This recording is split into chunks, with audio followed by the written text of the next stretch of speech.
I'll shorten my spiel for Group C. Argentina, third-ranked team in the nation, according to the FIFA rankings. They're unbeaten in their last 35 games. 35. I think it's two wins shy from setting an all-time record in the men's game in terms of an unbeaten streak. Saudi Arabia is 51st ranked team in the world. Back-to-back World Cups for Saudi Arabia. Mexico's 13th in the world.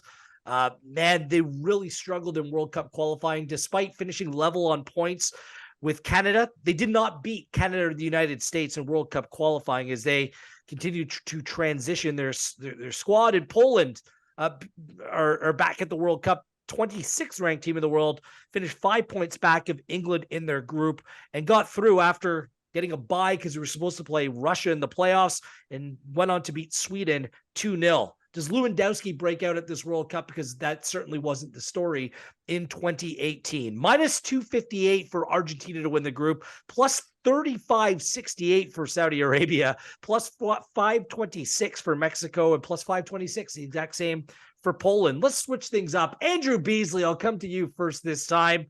Argentina, clearly the massive favorite to go on and win this group, but what else do you see here? Yeah, I think they are obviously favourites, and I'm sure they probably will top the group. So I'm probably thinking Poland to go through in second place. I quite like them. You can get them for over 4.5 points at plus 133.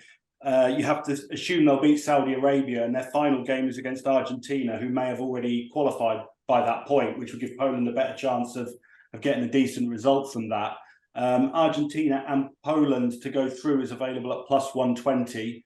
And that sounds good to me. Obviously, Poland got 30 goals from 10 games in qualifying.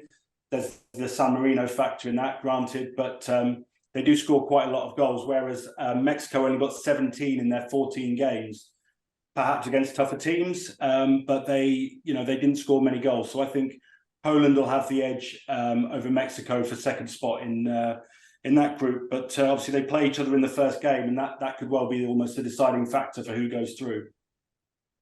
Simon? Yeah, I think, it's hard to, in terms of winning the group, I think Argentina are looking very, very good. Before 2018, they were terrible. People were surprised how bad they were at the World Cup. You should have seen them in qualifying. they were an absolute disaster. But I think things have changed. Romero has been huge in defense. Martinez in goal. Those two players have transformed everything.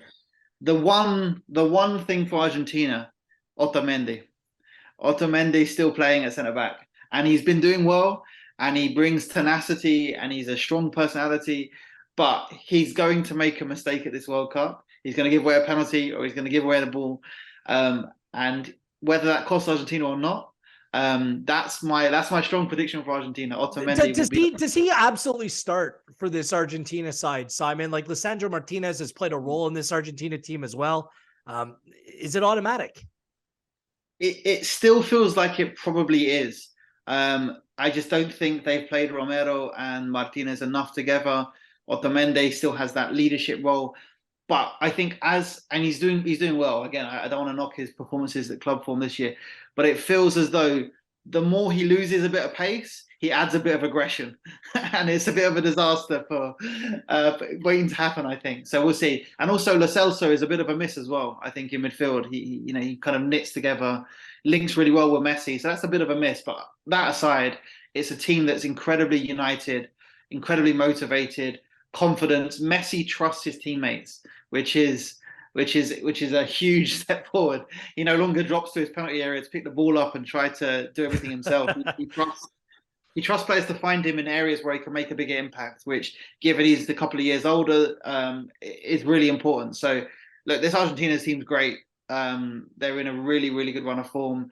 Everything seems to be there for Messi to win this title. So I think Argentina are, rightfully amongst the favourites. And that feels incredible to say because they've been terrible, but the things have really turned around in the last 3 or 4 years, and huge credit to the side.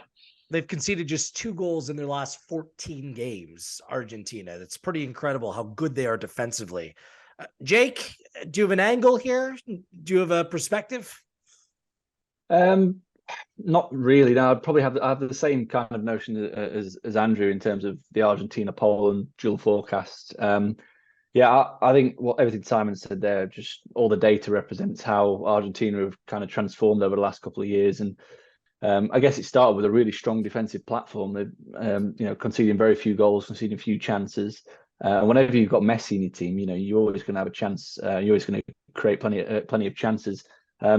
Yeah, I think in terms of Argentina's like long-term goal at this World Cup, I'd be interested to hear, Simon, because obviously there were doubts around Angel Di Maria and Paulo Dybala and their fitness. I know that, have they been included in the squad? Are they kind of fit enough to play a part? And because I guess that's one of the areas where if both of them are missing, you're missing a really good creative force. Yeah, so Dybala and Di Maria were both included in the squad. Dybala is less important. I think Di Maria does really well for Argentina. I think Lautaro Martinez is really important in attack, in particular for Argentina, because he's that focal point, really smart movement, looks to play on the shoulder of the defense, breaks into the final third. Dybala has been a bit of a fringe kind of player. I think it'll be interesting to see how much he actually plays for Argentina in the tournament. But I think Lautaro is very important, and he's definitely one to watch at the tournament. And Di Maria, again, comes up in the big moments for Argentina. He scored that goal to win them the Copa America, has a nice thing with Messi. So I'd expect probably Messi, Di Maria and Lautaro to be the kind of front three for Argentina when all are available. Then, the midfield, again, it's a much more complete midfield. It's a midfield with players who have two functions, can defend, can attack, can create. It's not a case of being built around a ball winner and a passer. They just have so many such complete midfielders. Perhaps you could say the fullbacks are a slight step down from elsewhere in the team. But I just think overall it's a really nicely balanced side. And as I say, their ability to progress the ball without Messi having to drop back too far deep, I think is going to be key. Messi can do whatever he wants. And he doesn't feel he has to do everything nowadays. I think that's going to be important. I feel like Argentina will come up again for our outright selections. I'll say this about Mexico from CONCACAF. If you know anything about Mexico at the World Cup, they always get out of the group. It doesn't matter who's in their group. They've advanced to the group the last 7 times, guys. Then they get knocked out in the round of 16 every single year. This is the way it works. In Poland, I'm sorry, in these major competitions, they're dog's breakfast. They were awful in 2018, finishing bottom of the group. And since 2021, the start of it, 9 wins, 7 draws, 6 losses. And look at the teams that they won. It's all the teams they should win.